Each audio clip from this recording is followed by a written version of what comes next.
In Abeokuta, where the rocks rise like stubborn ancestors watching over the living, people will tell you that nothing truly strange happens without leaving a whisper behind. It might be in the rustle of a shoki hanging outside the tailor's shop, or in the quiet way an old woman pauses mid gossip as if she suddenly remembers something she shouldn't say aloud. And if you listen carefully enough, especially at night when generators go silent and the moon settles comfortably over the city, you might hear stories that don't belong to this world alone. This is one of them. Her name was Morenikeji, but everyone in Kuto Market called her More, because in a place where customers shouted measurements and prices louder than greetings, long names were a luxury. She was a seamstress with hands that moved faster than most people's thought.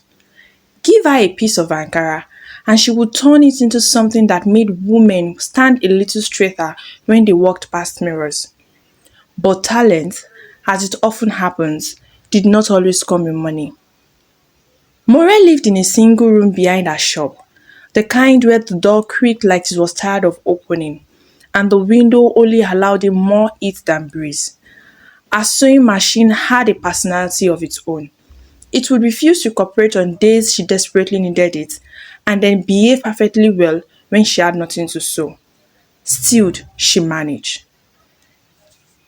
If you asked her about love, she would laugh and say, "Love no dey sew cloth abeg, bring money first."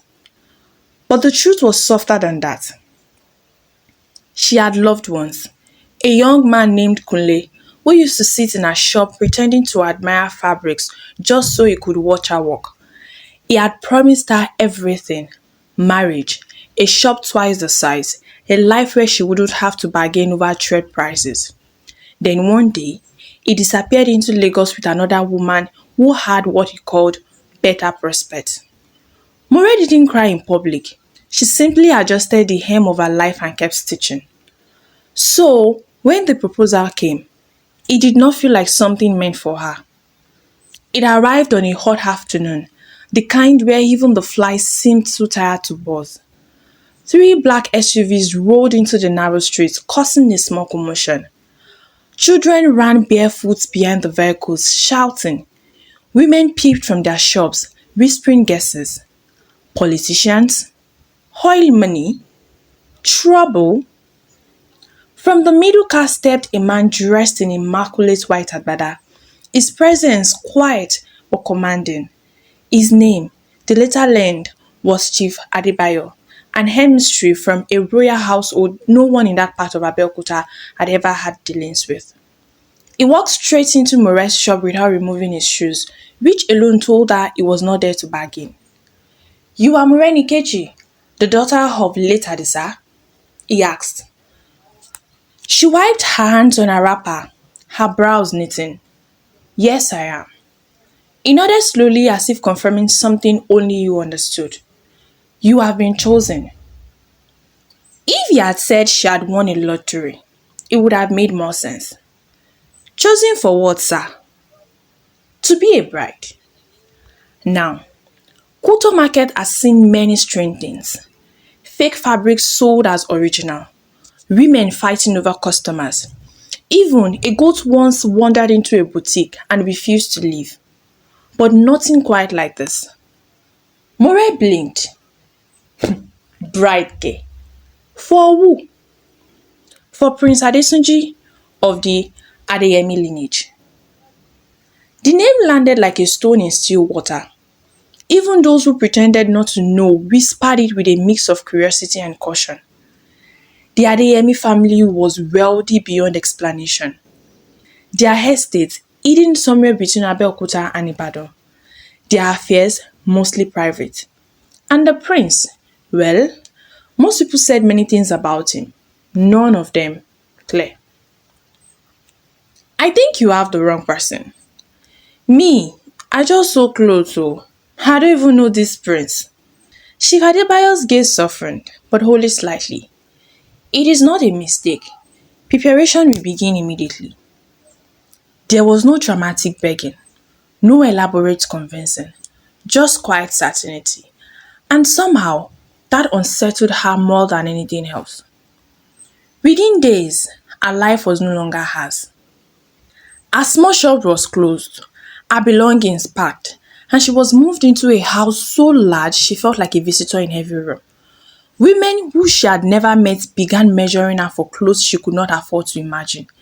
They bathed her in scented water, braided her hair into styles that make her neck hot, and spoke to her with a kind of respectful distance that felt unfamiliar. Is this how rich people live? She once whispered to one of the younger attendants. The girl giggled. This is just preparation, madam. Wait till you enter the palace.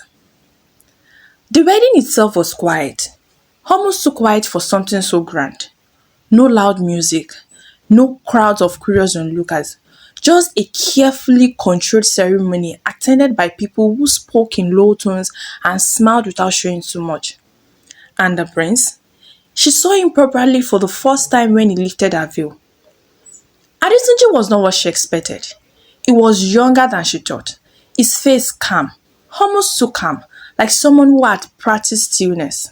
His eyes, however, held something else, something distant, as though part of him was always somewhere else. Welcome, Morenikeji, he said softly. His voice was gentle, too gentle for a man whose name carried so much weight. That night, she entered her new life as a wife, and that was when everything began. She woke up in a room that was not hers. At first, she thought it was a dream. The walls were painted a soft blue instead of the cream color she had seen before. The bed was smaller, the hair smelled different, and there was a window that overlooked a busy street she didn't recognize. Mure sat up slowly, her heart beginning to race. Where am I? She checked herself. Same body, same clothes from the night before, but nothing else matched. Panic settled in her chest. She stood up, her leg unsteady, and walked out of the room. The house was modest, nothing like the mansion she had slept in. In the living room, a woman sat, plaiting a child's hair. The woman looked up and smiled casually. You are awake. You slept like a log, my dear. Mure froze. Who are you? The woman laughed. See this one, oh. It's me now, your sister Shade. Sister? Mure's mind spun. I don't have a sister. The child giggled. Mommy, Auntie is joking again. Mommy? She stumbled back, her breath catching. This was not a prank. It felt too real, too detailed. And then, just as suddenly as it began, the world shifted. She woke up again. This time, she was back in the prince's mansion, lying beside him. The room was exactly as she had left it. The hair was still. For a moment, she said nothing. Then she sat up. Did you move me? She asked, her voice sharp. Adetunji turned his head slowly. Move you? I woke up somewhere else. Another house. Another life. People calling me their own. He watched her carefully, his expression unreadable. You must have dreamt.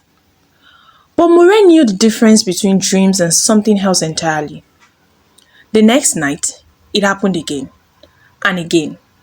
Each time, a different life. One night, she was a trader in Onitsha market, arguing over the prices of tomatoes like it was a matter of survival.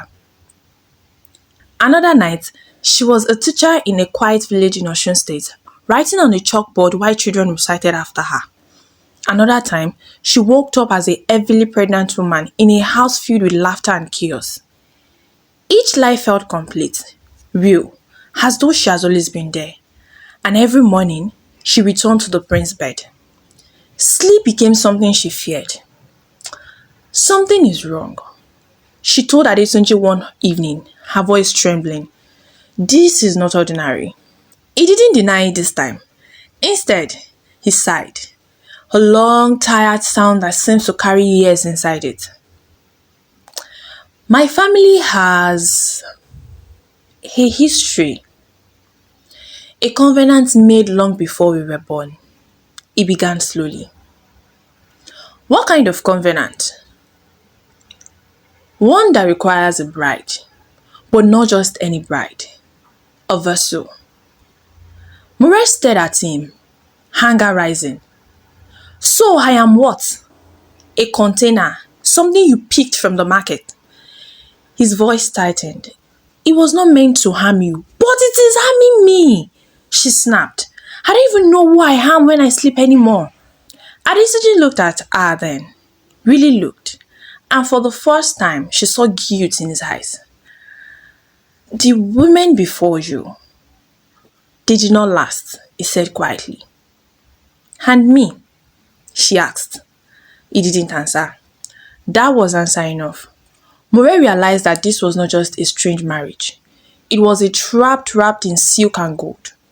But Moray was not a woman who accepted her fate quietly. If her life was being borrowed, then she would find out by who and why. Because somewhere between the waking and the sleeping, between the prince's silence and the lies she kept slipping into, was the truth. And she intended to stitch it together, thread by thread, even if it unraveled everything.